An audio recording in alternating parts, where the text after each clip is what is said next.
Life as Ceremony shares personal stories, interviews with inspirational souls, and practical wisdom to help you reconnect with yourself and spirituality.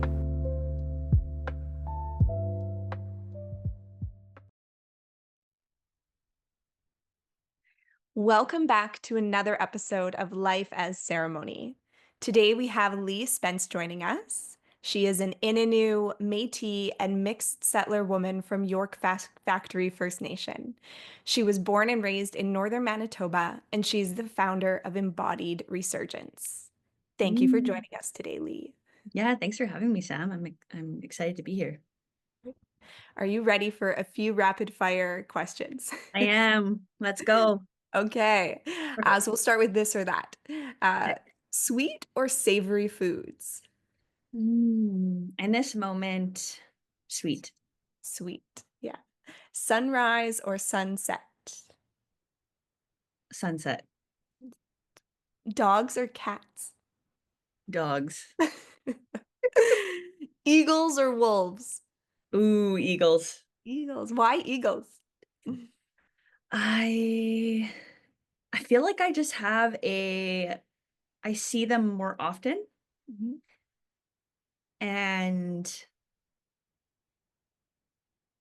yeah, I see them more often, so I feel a bit more connected to them. Not saying that Mhm. wolves, I don't feel connected. I have people in my life that um remind me of wolves, like their spirits.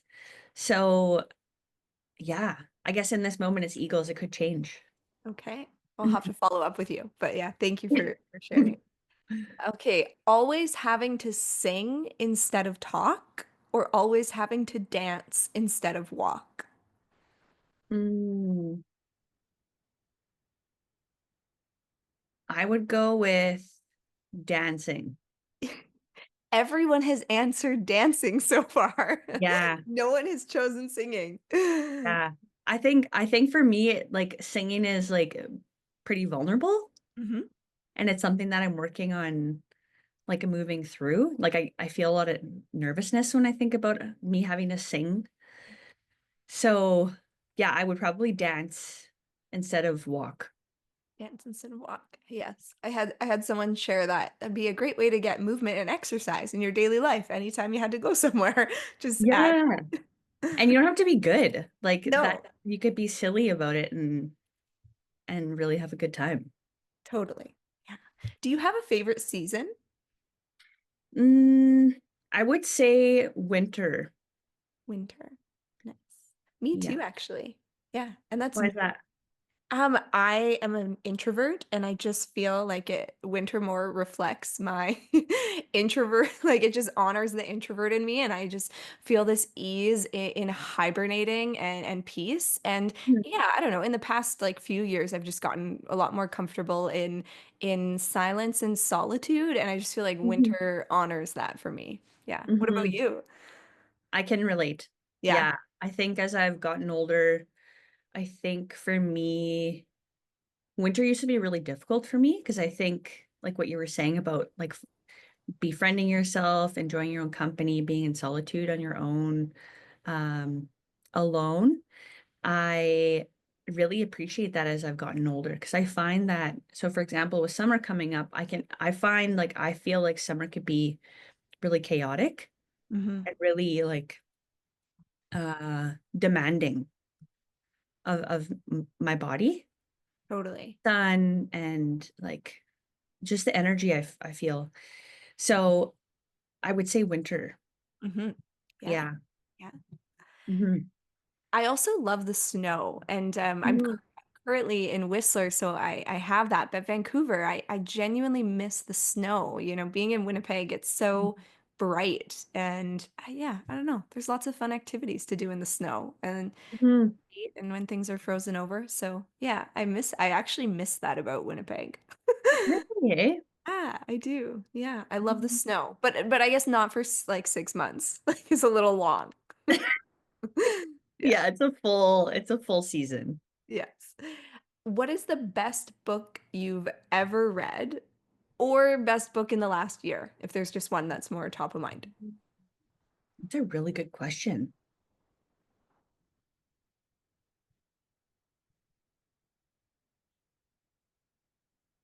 Okay. So the first book that comes to mind that I read, I think within the last couple of years was what the heck's her name? I'm blanking on her name. But anyways, she's an Irish writer and I think she's based in Glasgow in Scotland. And she writes fiction books about witches out in Ireland and Scotland. And then she also connects her characters to um, real places in Ireland and Scotland where those witch trials were. And she Very talks cool. a lot about like wedlock, queer and women's rights, um, like the dichotomy and the friction between like witches and Christianity, especially the patriarchy. So I really like her series. I'll have to find the author. I think it's the Book of Witching is one The, of them. the Book of Witching. Okay, I'm gonna have to look Yeah. this up. If I can't find it, I might text you later. Send me. Yeah, it's very good. Awesome. Thank you for Mhm. sharing that with us. I love these recommendations. I should, yeah, compile all of them. And that was a Yeah. good one and definitely something I haven't heard of yet. So I'm excited Mm. about it. Last question. Do you have any favorite quotes or words to live by? Mm.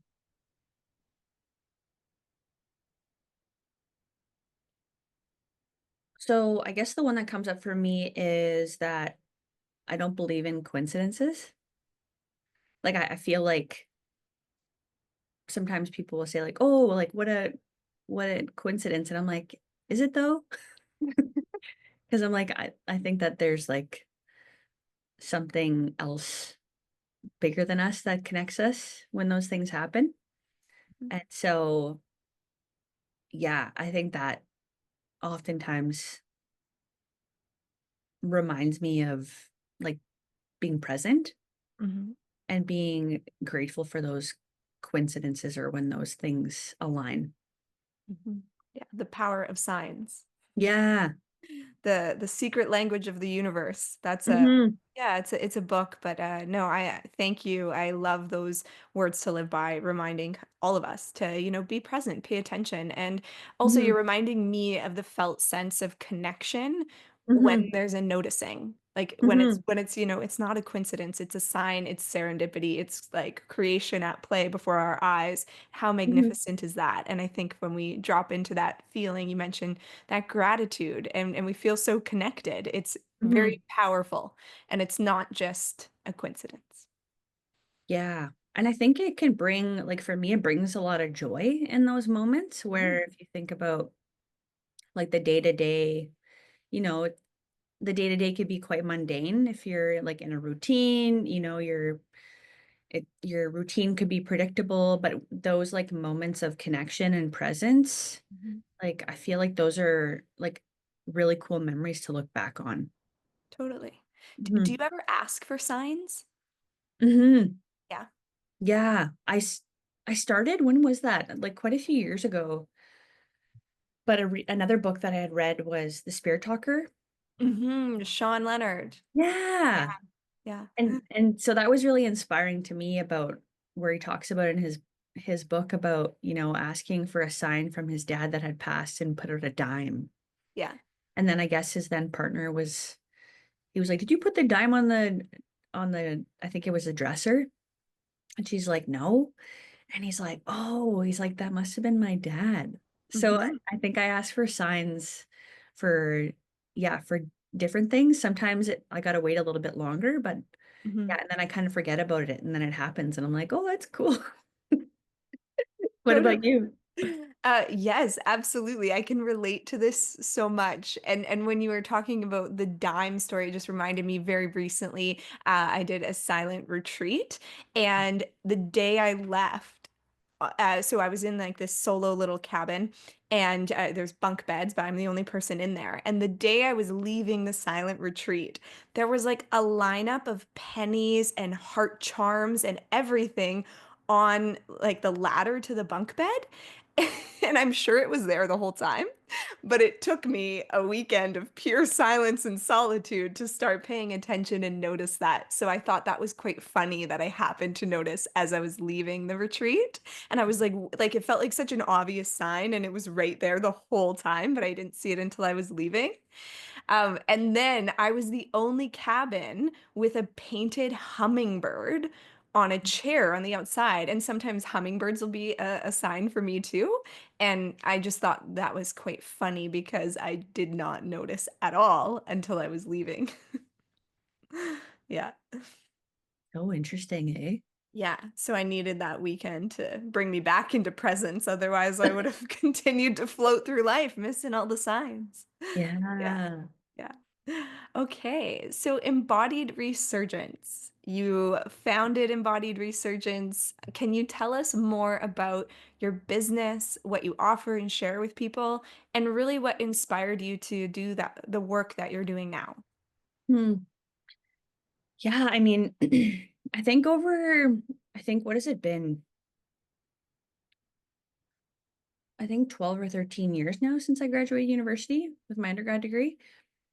And I feel like it's been an evolution since then. And one of the themes that kept coming up for me is that I really enjoy variety and I really enjoy working with different people, but I also love working on different, like, meaningful projects, initiatives. Like, I really love being a part of like multiple teams. And so over the last, I would say 5 years, contracts and like opportunities to work for myself with organizations, it kept coming up. I kept getting these invitations and I was like, okay, I guess this is something like I'm really enjoying. And so I kept doing it and then it kept evolving. And I really had a hard time over like the last 5 years to when people would be like, oh yeah, so what do you do? I'm like, I don't know, I just do stuff. Because it wasn't really clear. Like it wasn't because I've been so in it. And then people would say, like, oh, she does X, Y, and Z. And I'm like, yeah, I do that. But then I also, like, I had a hard time explaining it.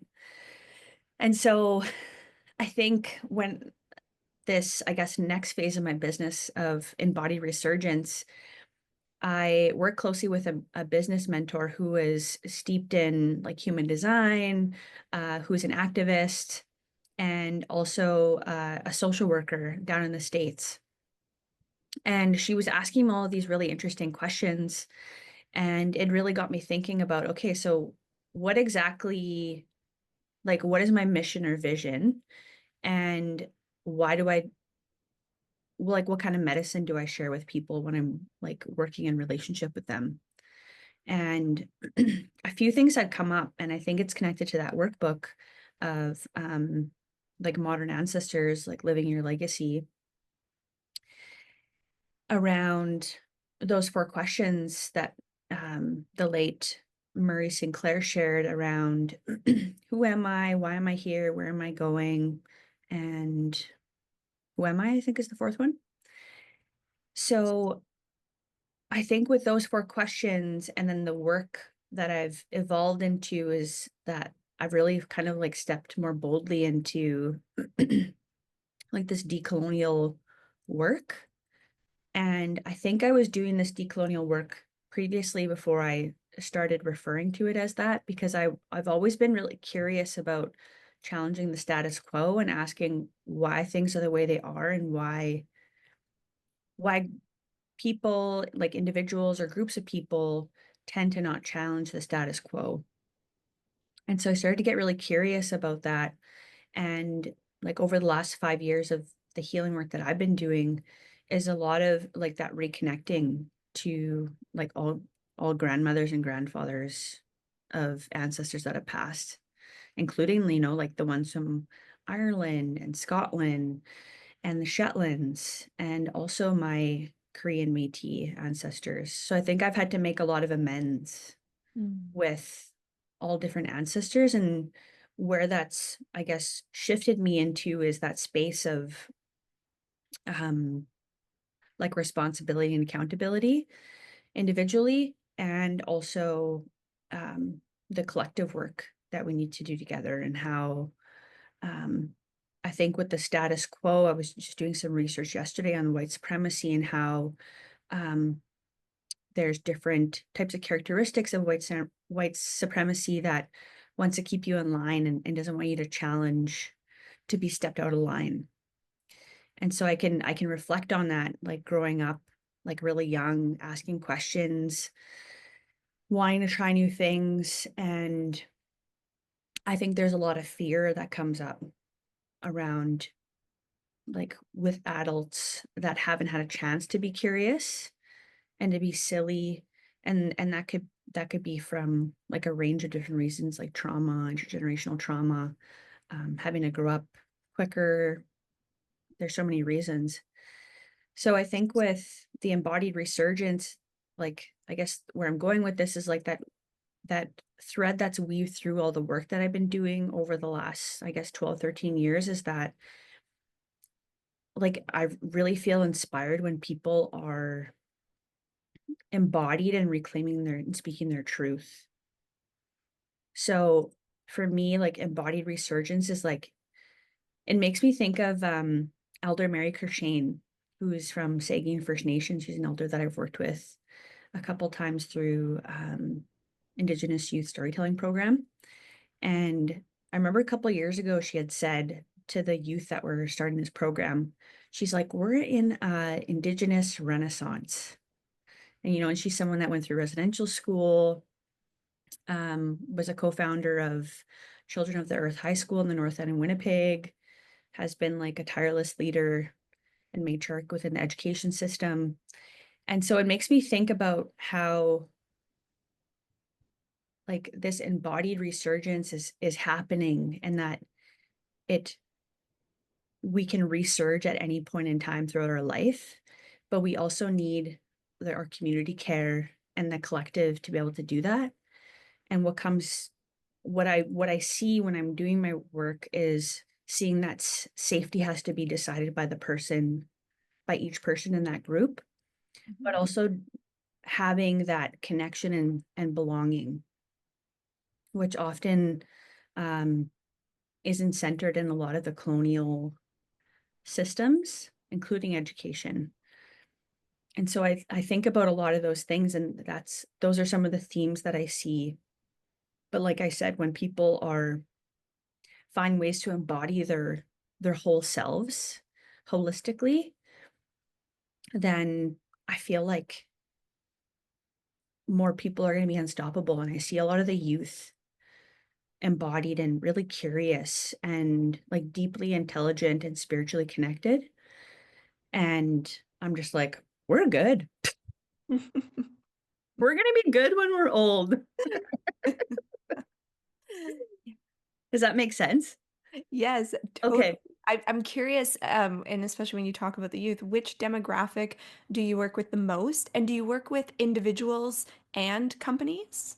Mm, yeah, I've had the opportunity to work closely with people individually for one-on-one breathwork sessions and small groups through breathwork. And for the youth, it's mostly high school students, like Indigenous high school students. Usually grade 10, 12, or sorry, grade 10 to 12, and then like recently graduated. Um, I've had the opportunity to work with like really young elementary kids, and they're so much fun too. But with companies and organizations, it's usually not for profit, Mhm. in the education, health, gender-based violence, and like wellness, with Mhm. the wellness spaces. Yeah. Would you say within those organizations you come in sort of as a consultant almost, or offer workshops and facilitation, or Yeah, what does that look like? Or if someone listening to this wants to bring you in, Mhm. or hire you, Embodied Resurgence, to come in, and do some decolonial work within their organization, what Mhm. could they expect? Yeah, I think there's a few options. So I offer workshops, both virtually and in person. Um, my favorite is a customized workshop based on the needs of the people, whether they're service providers, educators, frontline staff, helpers. Um, and a lot of it comes back to, I guess, my sphere of expertise or comfort or knowledge in is like the nervous system, breath work, the intersections of the workplace, and around connection and belonging. And I also really enjoy bringing in that inner child play and curiosity work for creativity aspects. So it really ranges. And then in terms of the like working more, I guess, more intimately on a like continuous basis, I offer decolonial consulting. Um, the way that I've heard it explained is this fractal consulting. And so I work with an organization for, say, 10 hours a month. We meet at the beginning of each month, identify the priorities of those tasks and deliverables, and whatever isn't completed in that month will roll over into the next month. And when I'm working with new folks, when we're establishing our relationship and feeling each other out, um, usually work with each other for 3 months. And then for those that I worked with previously and we have a pretty good relationship and um, trust, then we would work together for up to 6 months and then kind of reevaluate based on funding, priorities, and then we do check-ins based on, how things are going. And I really welcome uh, conversations of adapting and shifting. What would be an example of a task or maybe goal an organization has to change? What would an Hmm. example of that be? And then how do you help them do it? Hmm. So, one of the organizations I'm working with right now, um, so they're working specifically around education and reconciliation. And some of the tasks that we have laid out relate to, um, so their staff just went through training. And through that training, there's a lot of unpacking.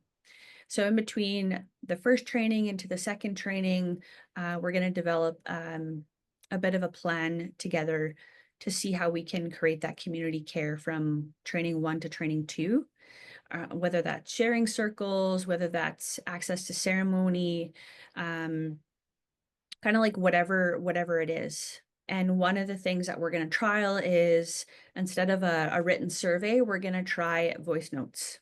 Hmm. And so there's different platforms you can record a voice note.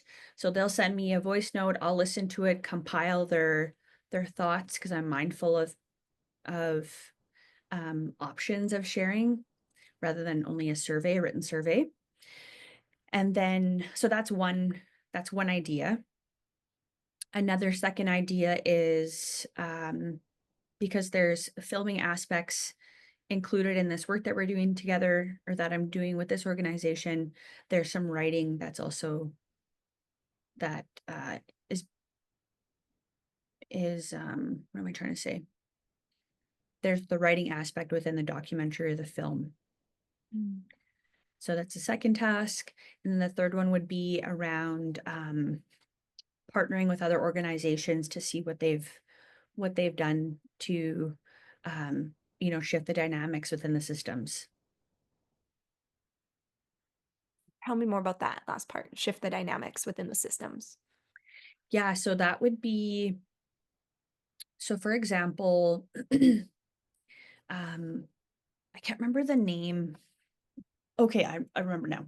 So in Manitoba, there's from what I understand, is that there's organizations that are providing like wraparound services for youth. youth in care. And so there's shifts happening within those systems to shift that care back to their First Nation, Indigenous organizations, for Indigenous-led organizations to care for the youth, for those wraparound services. So that's an example of that shift of that dynamic of, where the onus is and where there's that autonomy and sovereignty of being able to take care of our own youth. And so that's an opportunity to connect with the people that were involved with that dynamic shift within that one system, to talk about, so what were the key points and who were the people involved to make that shift happen. And we talk about, like, because I'm learning a lot about it as I go. And so it's asking those questions of, like, the legalities. And especially if we think about, like, access to funding and how that shifts within organizations. So it's really about, shifting those positions of power, those power dynamics when we're shifting funding from different organizations to the onus going back to the Indigenous-led organization. Mhm. So, yeah, that's an opportunity. Mhm. Mhm. And when you talk about shifting the dynamics, I'm curious the pace at which things move or shift. Mhm. Slow, fast? Yeah. Quite slow. Okay. I want to ask you. I don't want to jump to assumptions, but Yeah. yeah, okay. Yeah. Slow, mindful work and still, yeah, worth it for that change. Yeah. Mhm. Yeah. Yeah, and I think with the organizations that I've had an opportunity to work with, they're often spirit-led. Mhm. So when we talk about, that embodied resurgence around,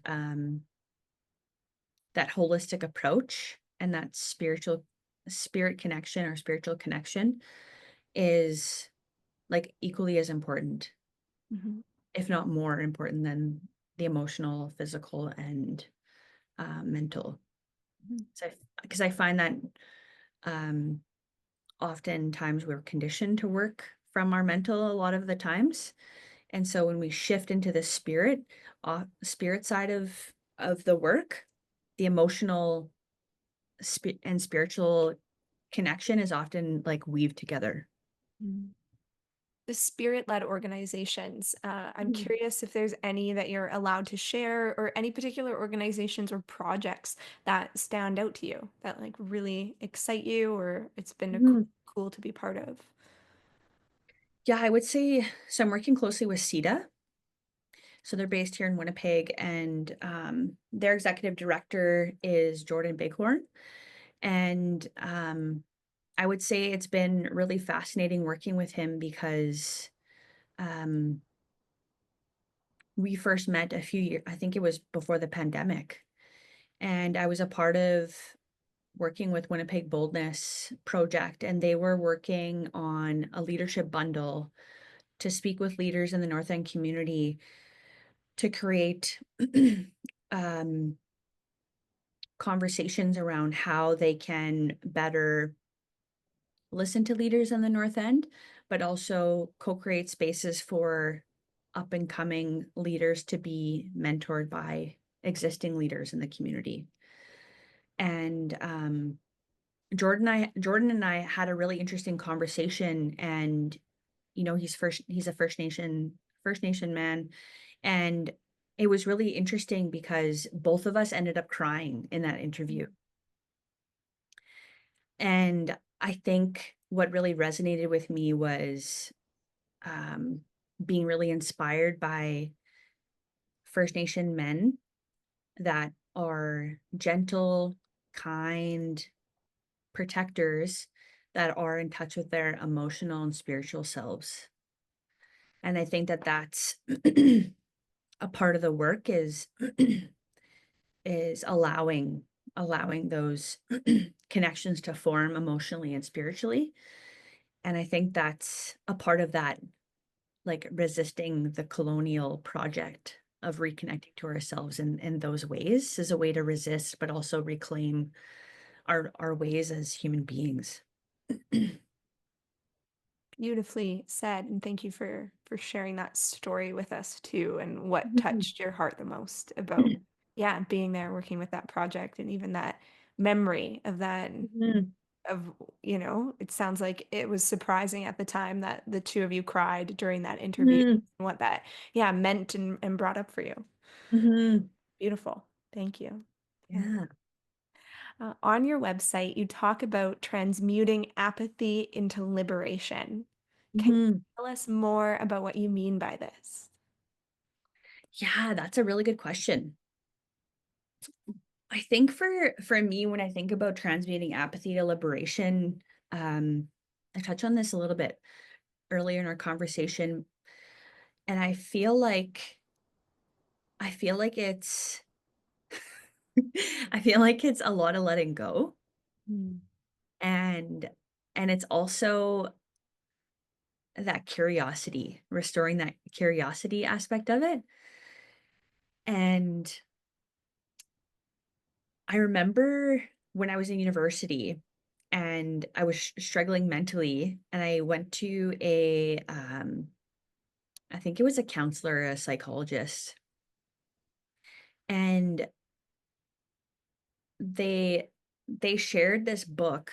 Can't remember the name of this book. I think it's yellow. It's a yellow cover, but they talked about 10 unhelpful thinking patterns, and they talked about it was pretty much highlighting black and white thinking and perfectionist thinking. And when I think about that to now, about transmuting apathy, it's real for me, it's really about creating those conversations of curiosity, to have conversations of gray or of multiple colors rather than black and white. mm, And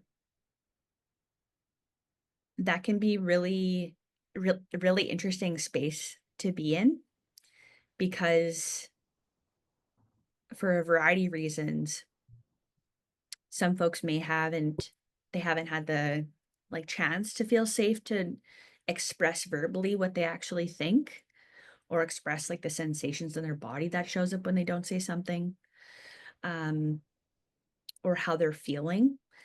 And so I think for me, like, transmuting that apathy into liberation is like empowering people to reconnect to those aspects of themselves that may have been like shushed or pushed off, um, or silenced, um, or it's like, or have been told like this is just the way it is.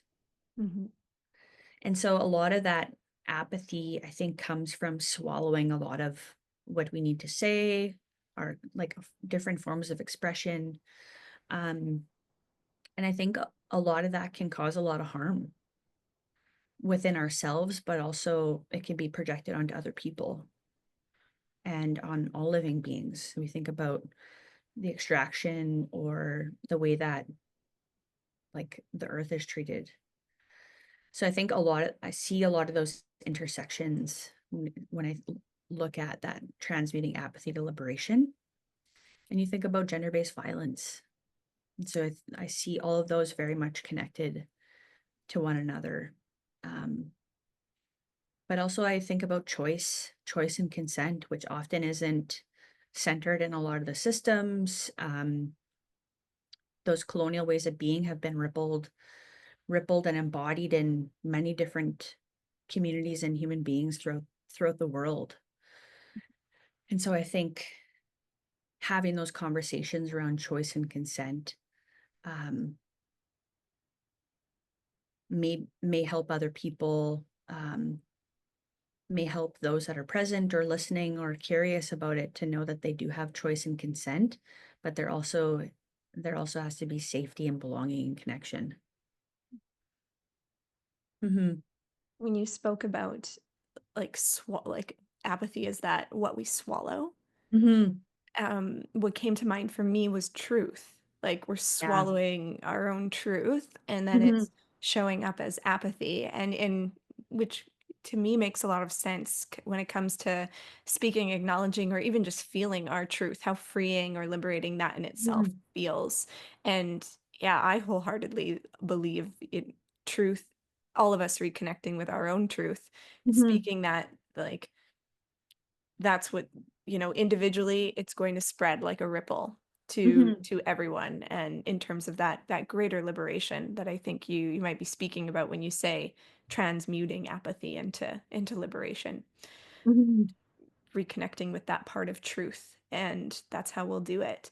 And yeah, when you spoke about the gray, the unhelpful thinking styles, yeah, it Mhm. reminded me of, cognitive behavioral therapy, and that it isn't black or white or this all or nothing thinking. And thank you for naming that the gray space is an Mhm. interesting place to be in, because I think it's so, I think for the truth seekers, I identify as a truth seeker very much. It's so Mhm. funny because, sorry, I'm going on a bit of a tangent. When I completed your workbook, you ask this question. I need to find it very quickly.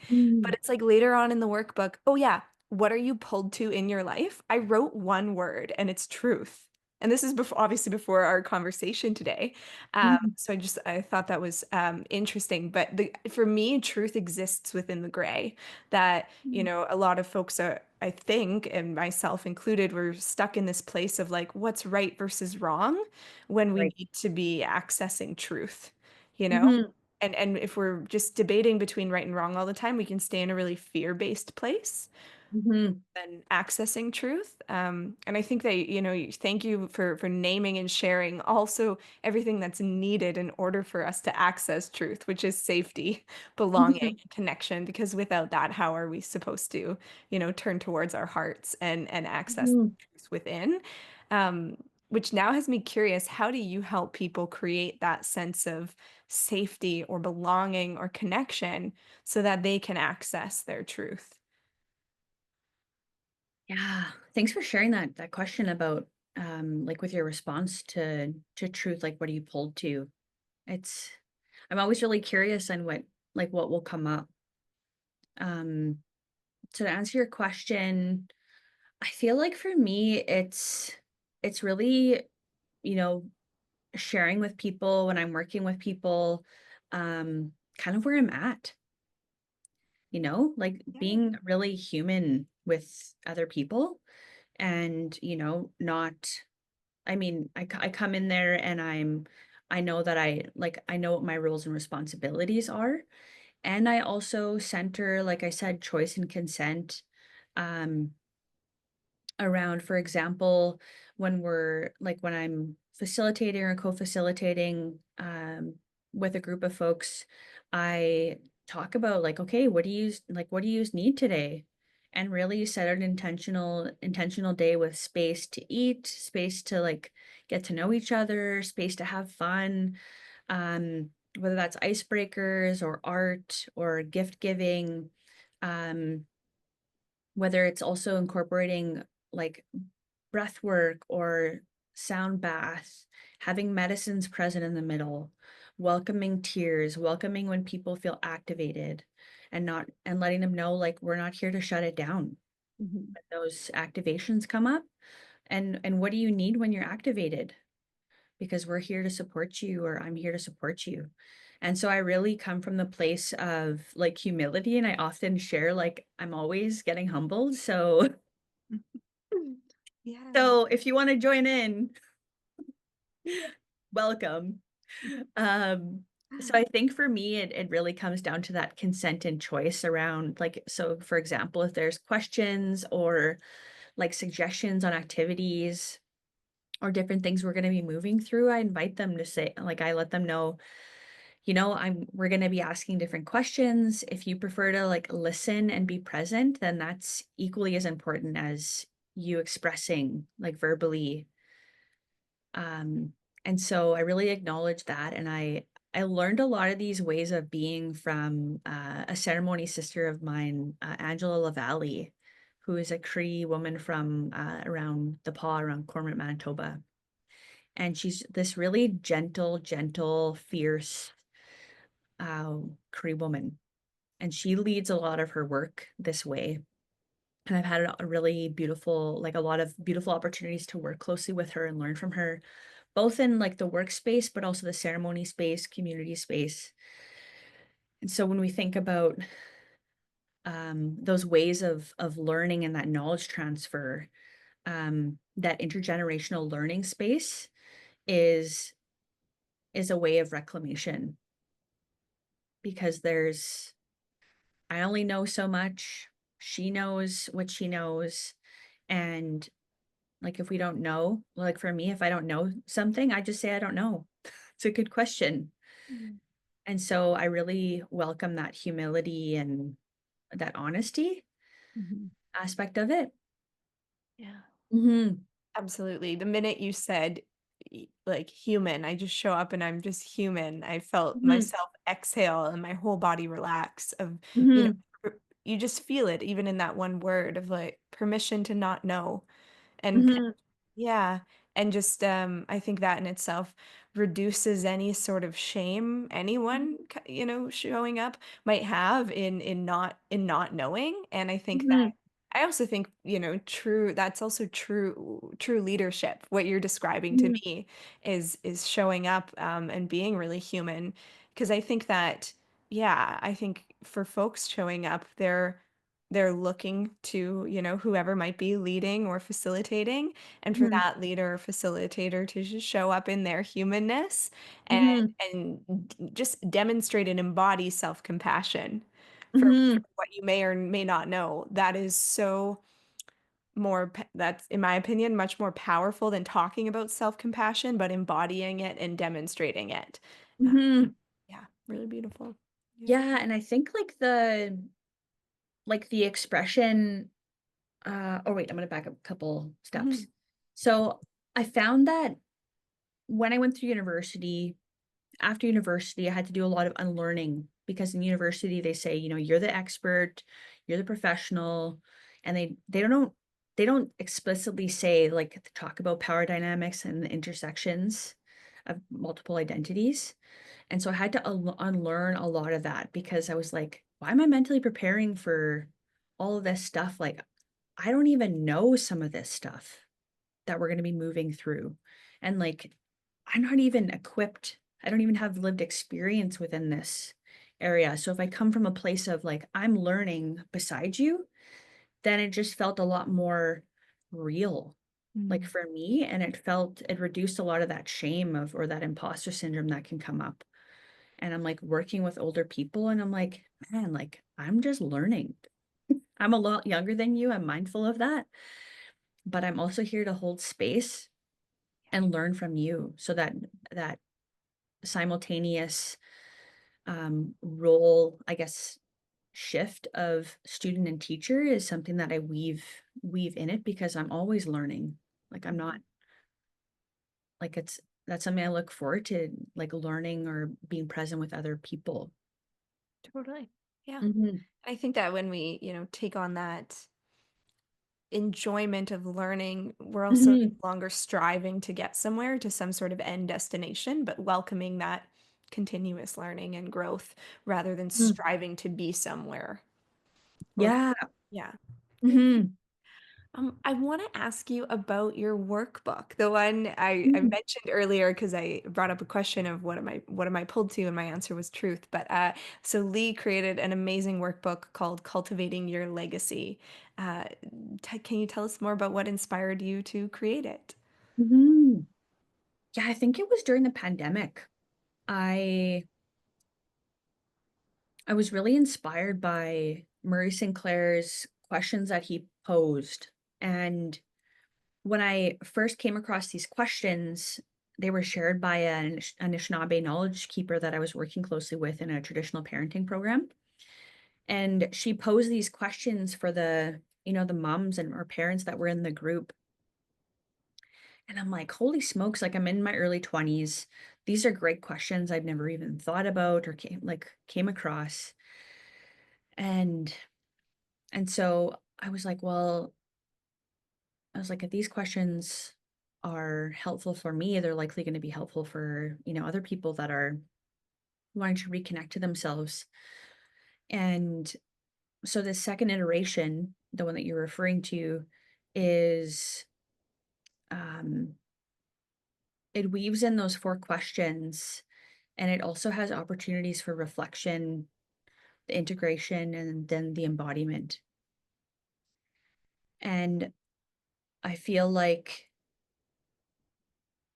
a lot of this inner work is is a responsibility that each one of us as human beings has.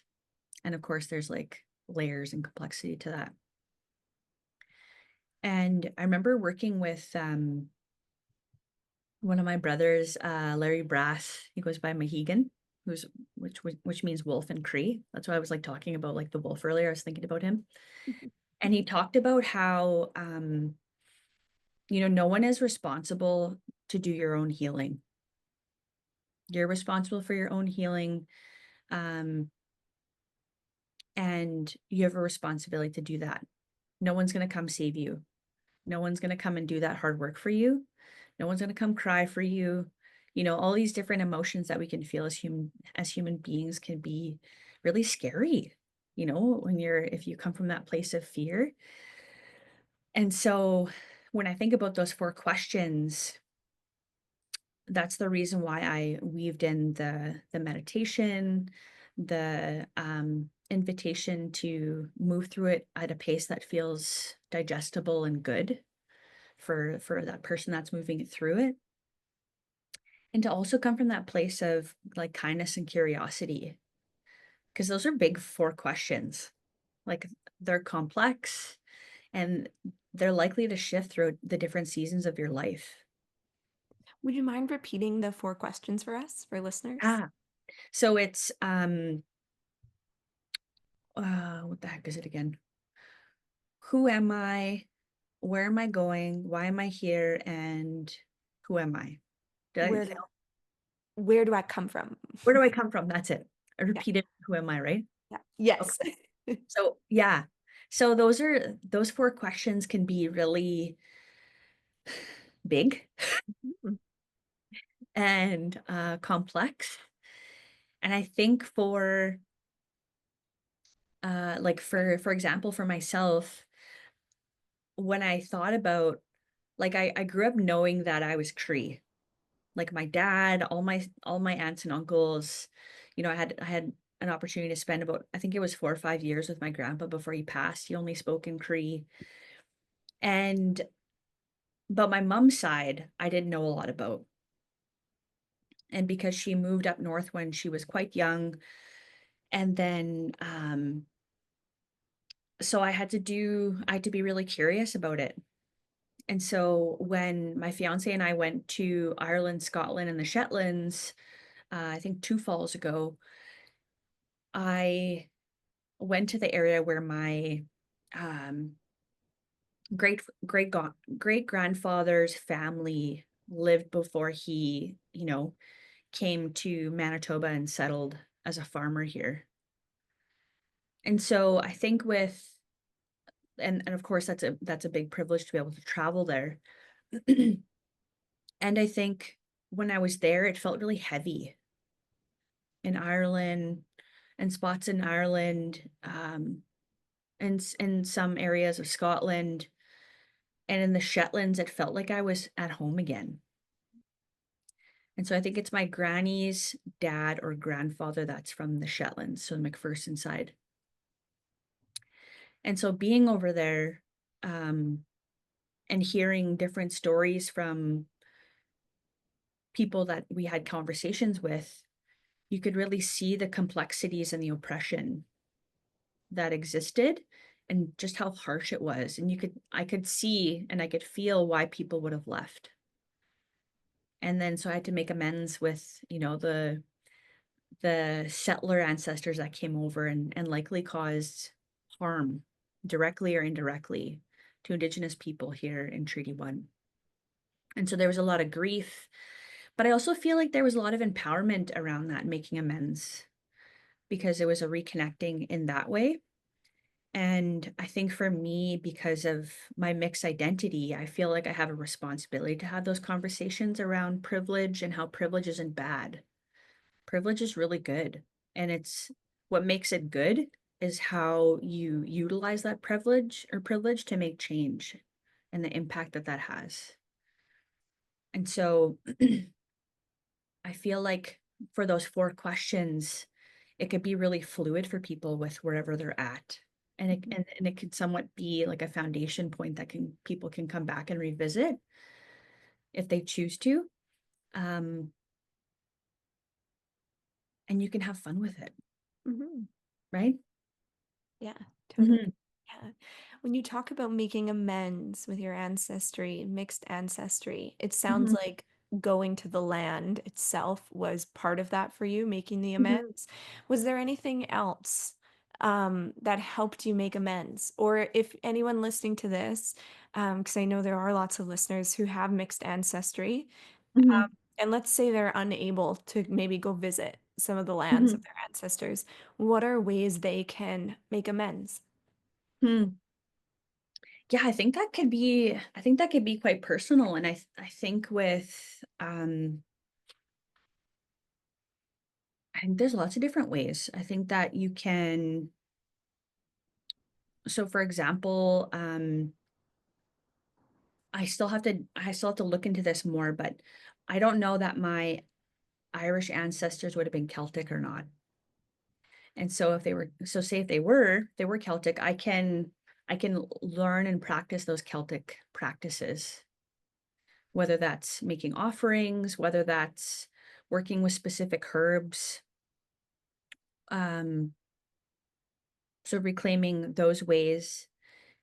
Um, and another way is through reading or learning from people that carry those teachings. So, for example, there's like different folklore that come from like the Orkneys and the Shetlands. And so I can learn about those stories. Um, and I can share those stories with like my family or other people that have maybe ancestry from the same space. Mhm. Um, and I think prayer is I think always a good go-to. Something where you don't need anything but yourself, and you can pray like however feels good. Um, and you can make an offering Mhm. to them, to whoever they are that you want to call in, and maybe calling in like your well ancestors, Mhm. your well and healthy ancestors, calling them in, and then like reestablishing a relationship with them. I think prayer is like it's a very potent way of connecting. Um, and it looks really different and sounds really different for a lot of different people. So I think each person would have to play with it. Which could be a little bit vulnerable because Mhm. whether you're talking in your head or you're speaking out loud, um, but knowing that they're around. Mhm. Yeah, thank you so much for speaking to prayer and bringing that up because I often say I think prayer is the most powerful form of Mhm, medicine. mhm, And especially on, whatever kind of reconnection journey someone might be on, there mhm, is this piece where we sometimes feel like we need things outside of ourselves to reconnect. mhm, Sometimes that can feel or even actually be impossible or inaccessible. And mhm, I don't believe that should, prevent us from reconnecting, healing, finding wholeness and truth within ourselves. And mhm, prayer is, yeah, for me, just the most powerful medicine where you really don't need anything outside of yourself in order to find what you might be seeking in terms of that truth or healing or reclaiming even. Yeah, mhm, or even medicines and herbs and things you talk about. I think that there's nothing, there is this part of reclaiming, which is so beautiful. And also, we can still connect with the frequency of them without having to extract or physically hold or seek out. But the spirit of those we can bring into our awareness right now. And mhm, yeah, so thanks for bringing up prayer because I think that yeah, for myself, someone with mixed ancestry, that's been such a place of of hardship or feeling really stuck, of not having anyone or any help or any elders or any support in what I was going through. And so I had nowhere to turn but to creator. Um, Mhm. and yeah, so I just wanted to share that message and really highlight your message around prayer because I think it's Mhm. an important one. Yeah. Yeah, I really like what you said about how, like, basically that you have everything you need within Hmm. yourself to access prayer, to access that reclamation of or like those relationships with ancestors. Hmm. Um, and I also feel like it's always really humbling when I'm reminded that like the earth doesn't need us as human beings. Yeah. Human beings need the earth and all living things. And so oftentimes like it's I feel like the all living things can be a really interesting invitation for people to choose maybe where do they feel grounded or where's an area that they feel comfortable where they can let go of some of the stuff that they're carrying because we're Hmm. not meant to carry everything throughout our life. We're meant to put it down. Yeah. So water could be one of those Hmm. aspects. Hmm. But of course there's lots of ways to do that. Beautiful question. Mhm, What or where helps you feel grounded? And mhm, yeah, there are so many also just I want to say wonderful questions and meditations within your workbook. I mhm, think I shared this with you, outside of the podcast that for me it was so nice to not have to prompt myself with questions, but to just receive and to receive someone else's questions and guidance and meditation that was coming from such a place of integrity. Yeah. Like sometimes I can be like a little picky with like my teachers and I don't think that that's a bad thing. I think that, mhm, as I've gotten older, this level of discernment, like I mhm, know, who may be a teacher for me or who may not, or what work resonates with me and what doesn't. mhm, And yeah, and I felt really supported by your workbook. And the whole thing felt very, very honest, very authentic, very in integrity. So it was very easy, like it felt easeful for me to engage in that work. mhm, Yeah, and I always share with people that keep looking for the true teachers. They're not always, the super popular ones with all these stats listed in their bios. They're the ones with this, wisdom and authenticity and integrity that lives in their words, in their teachings. And I'm so grateful that, yeah, you created that workbook and that you are transmitting that wisdom, helping us, transmute lots of our own stuff for mhm. healing. So I just wanted to say thank you. I don't know if I've properly thanked you for creating your workbook, Lee. Yeah. So, Yeah, it's my pleasure. Thank you. And it warms my heart hearing that because I feel like I guess that's one of the things I'm here to fulfill is like mhm. creating spaces for people to feel empowered to return to themselves and also like to remind them that we don't always have to suffer. We don't always Yeah. have to suffer. Like we can have fun Yes. and enjoy ourselves and suffer. I know. Well, I always look at my dog and I'm like, my dog is one of my teachers. He's absolutely a mentor. And, in terms of like rest and play are top priorities. And they Mhm. remind us of having fun and the playfulness that can exist. Yeah. In life Mhm. as well. Yeah. Yeah, they're such good teachers. Yeah. Can you tell us more about what your connection with your culture was like growing up? Mhm. Yeah, I would say so growing up north in northern Manitoba, um, I would say that I felt really connected to the land, like the land or the earth, the water, along the Hudson's Bay and the Churchill River. And it was really interesting because my dad and my late uncle, they have a lodge that was um my grandpa's old trap line. And so there's a lodge where photographers come from, all over the world to take photos of like mama bears and their babies coming out of the maternity dens where it's like more inland. And growing up, because they had it, I think since like 90 or 92, I was quite young when I started going out there.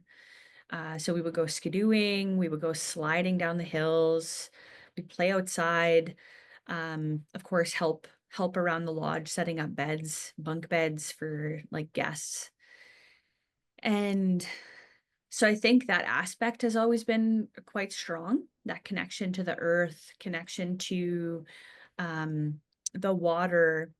And I think as I evolved into like a teenager, and then when I moved down to Winnipeg, I I started learning a bit more about like residential schools and first year university.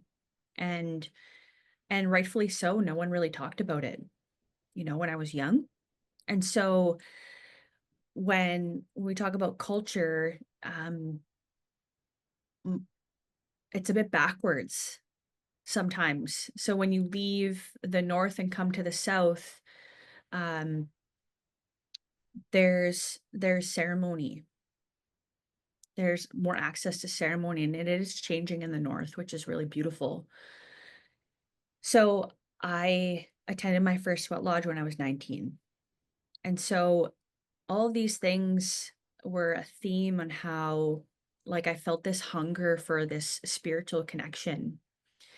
And it's been really interesting because in York Factory, that depot was there for I think it was like 250 years. So quite a few generations of my family had lived around York Factory, and they would go back to Fort Severn and go back and forth. And so there was quite a bit of mixing. So you could see about like the Scottish uh, ancestors to the Orkneys. And there was also an Anglican church there. And I don't know that there has been, like, we don't even know if anyone had practiced ceremony for a number of generations. Mm. So you think about those cultural practices of being connected to the land and those traditional skills of like hunting, trapping, fishing. My grandfather was a hunter and trapper, and that's how he made his livelihood while also working for the Hudson's Bay Company.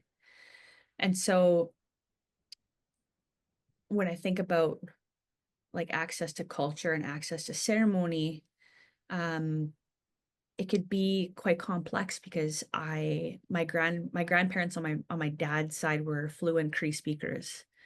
And now my dad and my aunts and uncles are silent speakers. They went to day school. And so I'm the first generation that where I only know a little bit of Cree of understanding. And so it can be quite complex. And I'm grateful for those aspects of those practices that I've been able to experience. And so it could be, yeah, it could be quite complex, but I know that um like things in North are changing with access to ceremony. And I think that that is really where there's opportunity for those that are ready to do that healing work, that reconnecting to their emotional and spiritual selves. Mhm. Yeah, and please correct me if I'm wrong, but it sounds like when it comes to connection with culture growing up, on one hand, there was connection in the sense of where you lived, what you observed, naturally Mhm, who your family is and what they practiced, but there was also this disconnection of mhm, even language as an example, as you named. So it was mhm, complex in a sense of a lot of connection existed in this way, but mhm, you know, um, it sounds like there wasn't ceremony until you were 19. There was, or again, mhm, not speaking the Cree language because it's your dad who went to day school, correct? mhm, Yeah, and yeah, the complexity of where we can mhm, feel very connected, simultaneously disconnected in other ways. mhm, Yeah, as we talk about just connection and ancestry, I'm also curious if there's an aspect of your ancestry you identify with the most, or just kind of revisiting this idea of holding mixed ancestry. Uh, mhm, yeah, what do you share with people, or how do you introduce yourself, or what do you feel most closely connected with? How do you hold all of it? mhm. Yeah, and I mean, I think that's an easy answer for me because I grew up connected to the community back home in Churchill. So I have a lot of really great relationships with Indigenous folks throughout Manitoba. And so for me, I feel more at home with the Indigenous community than I do with my, I guess, like Scottish, Irish, Shetland Mhm, ancestry because it's there's I don't feel like as spiritually connected mhm, because I didn't grow up with the stories. I didn't grow up with any of the language. I didn't grow up with, um, yeah, it was mostly Christian like religion on both sides. mhm, And so for me, like I don't resonate like um I don't resonate with being Christian or the like following those ways. I feel like for me it's caused a lot of harm within like for me and my family and communities. And so when I think about being spiritually connected, um, it really comes to like every day is ceremony and mhm, every word is a prayer. mhm, And so for me, that's an easy question or like an easy answer. And the ways that I introduce myself is I say Tanse Menagisagawa Wapaskasjak Esqueonina, which means hello, it's a beautiful day. My spirit name is Wapask, spirit woman. And I acknowledge my ancestors from the Shetlands, Northern Ireland, the Orkneys, and as well as Métis and Ininew or Cree from York Factory First Nation. And so I name all of them because um, I think it's important to name that because I do come with privilege. And I think it's also opens up a conversation around being mixed. Mhm. yeah, thank you for sharing your answer with Mhm. us. And yeah, I really I resonate with it a lot. And that last point for me, as someone who hasn't heard people talking about mixed ancestry, it always Mhm. like I feel my eyes go wide when I see someone doing it, it Mhm. provokes this curiosity in me. Um, Mhm. yeah, so I'm grateful for you for opening up that conversation, or just inspiring people in that way, and in how you show up and embody, I guess, your wholeness as well kind of comes to mind for me, of not shying away from an aspect, but like really this is who I am, or where I come from, all of it, you know? Mhm. Yeah. Yeah. Yeah, and I think that's my hope is that more people can express or embody their fullness in whatever way kind of works for them. Because I feel like there's been a lot of like, oh, don't ruffle feathers, don't talk about this, don't talk about that, when that silencing can create a lot of shame, Hmm. and shame can be a form of control. Hmm. And so for me, I've really had to do a lot of healing around that so I can speak comfortably with other people when they ask questions or open up about those things because I think it is a form of my hope is to be unshakable in ways to feel like solid. Hmm. Absolutely. I think the more we like in our life, journeys, our life ceremonies, Mhm. connect with our truth, the more solid we feel. Mhm. And I don't think there's an end destination. I know for myself Mhm. personally, I think I'm going to be forever deepening in this truth.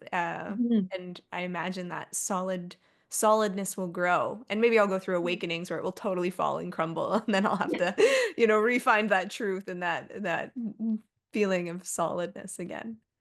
Yeah, you'll have to find some more crazy glue to pick up all the pieces. Yeah. Just a few last questions here for you, Lee. Mhm. What does ceremony mean to you? Mm. Yeah, I feel like just like your podcast name, Life as Ceremony, I feel like life is ceremony, and I think there's many different ways of living that. Um, but Sandra Delaron, who is a knowledge keeper that I've been working with both like work-wise and in ceremony, she shares that every day, or sorry, every word is a prayer and every day is a ceremony. And Mm. so when to me, when I think about that, or I reflect on it, is that our words matter. Our words have power. And whether that's for kindness or for harm, and the Mm. complexities or spectrum of that. And for a life here, like Earthside, um, the way that I see it is that I'm a spirit having like a human experience, and I'm only here for a certain amount of time. And when it's time for me to go home, like I'm going to be greeted by my ancestors, and it'll be really beautiful, even though it'll be sad for people that I have relationships here, Earthside. Is that for me to really like soak up this human experience of whatever is unfolding, but also knowing that I can pray and ask for guidance whenever I need it, or um, but that we're all interconnected and we need each other. Mm. Beautiful. Thank you. Mhm. You Yeah. you also answered my second question, which was what does life as ceremony mean to you? But I know that's perfect. I think you really touched on it, and thank you for sharing. Um, Mhm. every day is a ceremony, every word is a prayer. And thanks for bringing up also the power of words. Mhm. Yeah, absolutely. It's similar to our breath. We Mhm. use them all day long, but we don't really think about the potency and the power that they do have. Yeah. Mhm. Yeah, it's kind of like when it made me think about when you said the power of words. It made me think about when I can't remember who told me this, but um I think it might have been a therapist or a counselor. They're like, "Yeah, your thoughts aren't facts." I'm like, "Oh, thank God." So we think about like the potency of our thoughts, but how um but like they're powerful, but they're also uh there's ways to befriend them. And Yeah. then there's that connection to the potency of our thoughts, connection to our words and what we say. Hmm. Mhm. Absolutely. Yeah. Yeah. How can listeners find you and support you? Yeah, I mean, folks are always welcome to reach out. Embodiedresurgence.com is my website. I'm on Instagram, Lee Spence, and LinkedIn, I think it's Lee Spence. And I also have a Substack called Nourished. And so I've been wanting to create those audio meditations for grounding. I think second one was, I think, clarity, grounding and clarity. I put out a poll on Substack. So I've been meaning to put those up. So there's like audio meditations or breath work, and then there's the written word on there. Awesome. Great. Mm. Well, thank you so much for being here today, Lee. Thank you for sharing your stories, your wisdom, and just also thank you for doing the work that you're doing in this world. Yeah. Yeah, it's my pleasure. Kananasta Mitten, I thank you for having me and for the opportunity to sit and have a really good conversation. My heart feels really full, and thank you for the opportunity, and for creating this Life is Ceremony podcast. I think it's really beautiful work that you're also doing. Thank you, Lee. Mhm.